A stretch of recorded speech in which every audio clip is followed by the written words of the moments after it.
Så er jeg på vej hjem efter en koncert, og jeg er hernede ved havet. Hold nu op, mand. Jeg tror, vi stod 130 mand, og 80% af os græd. Og den sidste sang, den sidste koncert. Selvom der var så mange mennesker, der så på, kan jeg huske, jeg tænkte, at tårerne løber, og jeg er faktisk nødt til at lade være med at synge. Jeg er klar over, at min sidemand til højre og min sidemand til venstre også græder. Og kordirigenten græder, og vi er alle sammen så rørte. Fordi vi står i det her fællesskab, hvor vi lader os hjerte flyde igennem sang.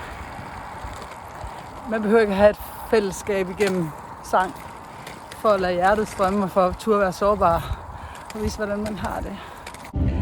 Kom og giv mig mange sprækker lys, let og er tilbage. Vi kan stå sammen med dem, der er i vores hverdag. Roligt.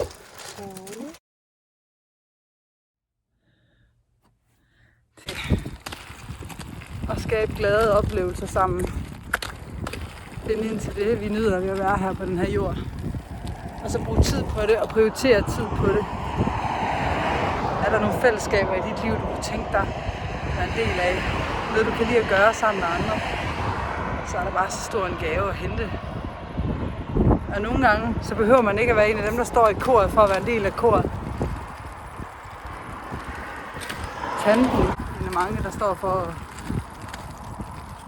koordinere og invitere og give mad og alt muligt andet, er måske den største brik i hele puslespillet. Man ser hende ikke på scenen, og alligevel betyder hun alt. Dem, der sidder og ser på, er lige så vigtig en del af koncerten, som dem, der synger. Vi er alle sammen i et kæmpe fællesskab her på jorden, og når vi opdager det, så opdager vi, at vi er en stor familie, og når vi opdager det, så opdager vi, at kærligheden er limen, der holder os sammen.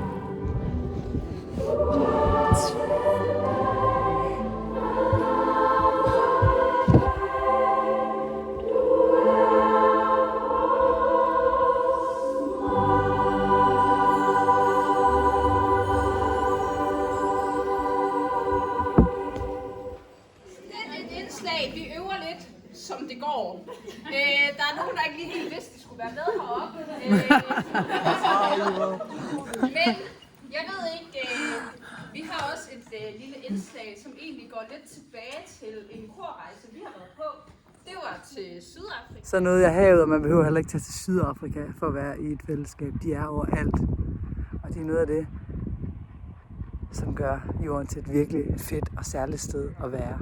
Specielt fordi i fællesskaber behøver du ikke nødvendigvis at kunne noget specielt eller stå ud som værende særligt et eller andet.